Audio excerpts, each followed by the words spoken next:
Hello बच्चों, इसके पहले वीडियो में मैंने डी ऑर्बिटल्स के, डी ब्लॉक के तत्वों के कुछ गुणों के बारे में चर्चा की थी।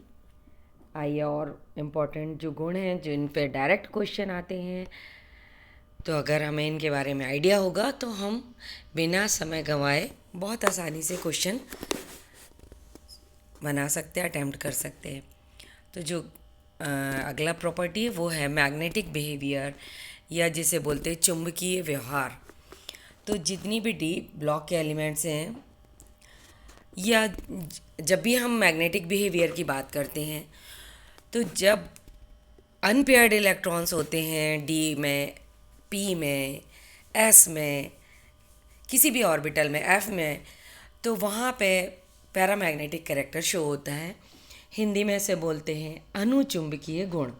अर्थात ये जो तत्व हैं, अगर जिनका इलेक्ट्रॉनिक विन्यास में अयुग्मित इलेक्ट्रॉन है, अनपेयर्ड इलेक्ट्रॉन है, तो ये चुंबकीय क्षेत्र के प्रति आकर्षण दर्शाते हैं और इसलिए इन्हें बोलते हैं अनुचुंबकीय पदार्थ।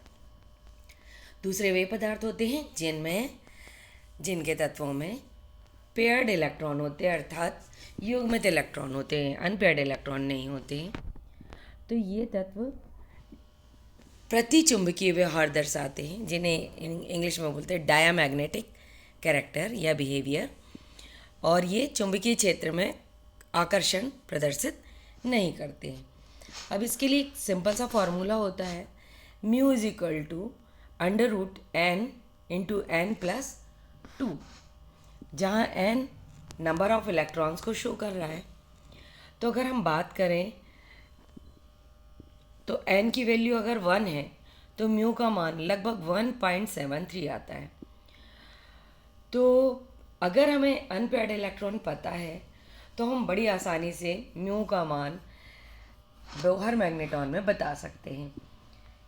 इसी प्रकार अगर n इज इक्वल टू 2 है तो म्यू का मान लगभग 2.37 आता है, जो कि राउंड फिगर में करने में 2 आ जाता है। तो ये बड़ा आसान है क्वेश्चन। मैग्नेटिक करेक्ट बिहेवियर पूछा जाता है, कभी म्यू का मान दे दिया जाएगा या फिर नंबर ऑफ इलेक्ट्रॉन दे दिया जाएगा, तो ये क्वेश्चन बहुत आसानी से बना सकते हैं। नेक्स्ट कैरेक्टर है कॉम्प्लेक्स कंपाउंड या संकुल यौगिक। तो ये उपसहसंयोजन रसायन में भी आप, जैसे मैंने पहले के वीडियो में शेयर किया था, कि जितने भी संक्रमण तत्व हैं ये संकुल बनाते हैं, और उपसहसंयोजन रसायन में हम सेंट्रल मेटल एटम या सेंट्रल मेटल आयन की बात करते हैं, वो वास्तव में डी ब्लॉक के तत्व ही होते हैं। तो अगर संकुलों की बात करें तो चूंकि इनमें n-1 डी ऑर्बिटल, जिसे कि हमने पेनल्टीमेट ऑर्बिटल कहा था, पिछले वीडियो में मैंने इसको डिस्कस किया था, तो चूंकि यहाँ पे पेनल्टीमेट डी ऑर्बिटल खाली होता है या आंशिक रूप से भरा होता है, इसलिए ये आसानी से संकुलों का निर्माण करते हैं। ये कैटालिटिक कंपाउंड भी होते हैं, जैसे कि हैबर के प्रोसेस, हैबर की अमोनिया निर्माण की विधि आपने पढ़ी होगी, उसमें आयरन और इसी प्रकार जो वेजिटेबल ऑयल होता है, वनस्पति तेल, उसका हाइड्रोजिनेशन, अर्थात उसमें हाइड्रोजन का एडिशन करने पे हमको मिलता है वेजिटेबल घी, जिसे हम वनस्पति घी बोलते हैं, और वहाँ पे निकल कैटालिस्ट के रूप में यूज़ होता है। तो ये कैटालिटिक कंपाउंड के रूप में यूज़ हो रहा है, और इसका कारण है, कई बार ये पूछा जाता है कि ये उत्प्रेरकी गुण दिखाते हैं या उत्प्रेरक की तरह उपयोग किए जाते हैं डी ऑर्बिटल के तत्व, तो क्यों?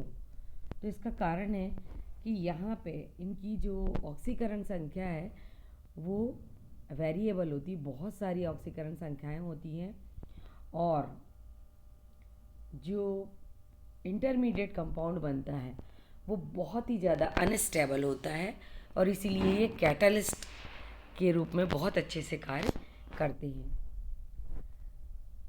नेक्स्ट है फॉर्मेशन ऑफ इंटरस्टिशियल कंपाउंड, ये आपने हाइड्रोजन वाले चैप्टर में 11th में पढ़ा होगा, अंतराकाशी हाइड्राइड वाले पोर्शन में, जहाँ पे आपने ये देखा होगा कि हाइड्रोजन का ट्रांसपोर्टेशन, चूँकि हाइड्रोजन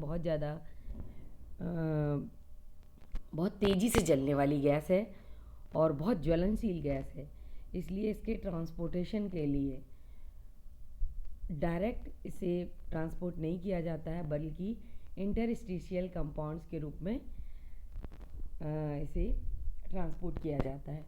तो उसके लिए आपको थोड़ी सी मेहनत करनी है। अंतराकाशी हाइड्राइड देखिए 11th में, आप मेरी बात को बहुत अच्छे से समझ जाएंगे। तो ये चूँकि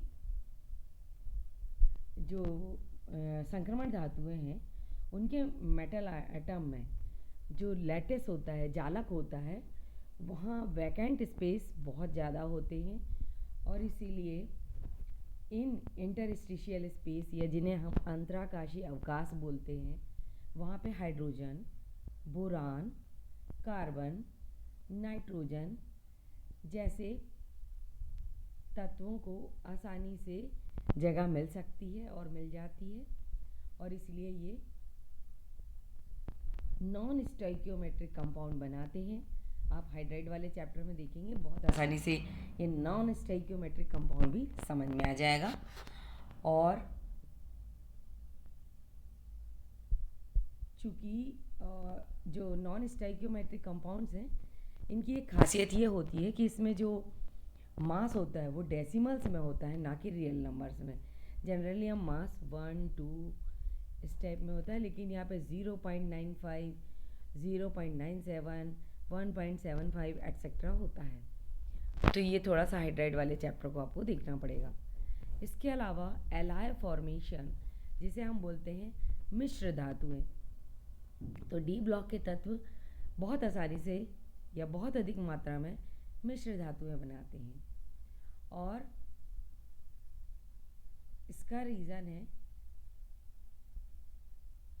कि जो परमाणु त्रिज्या है 4D और 5D के तत्वों की, उनमें बहुत ज़्यादा डिफरेंस नहीं है, बहुत कम डिफरेंस है, इसीलिए एक्सचेंज बहुत आसानी से हो जाता है।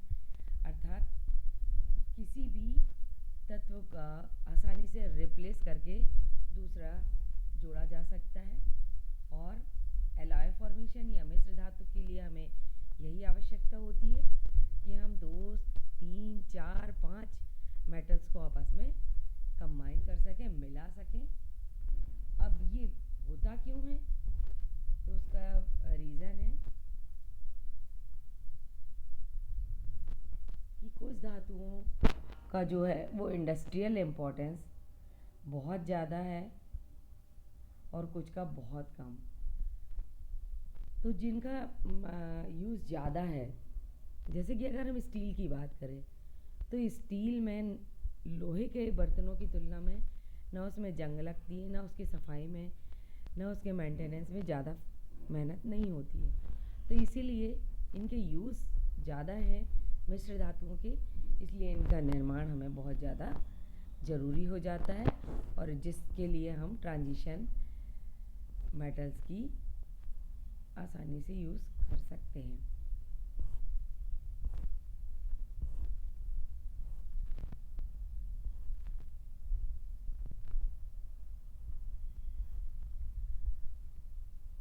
यहाँ कुछ एग्जाम्पल आपको दिख रहे होंगे।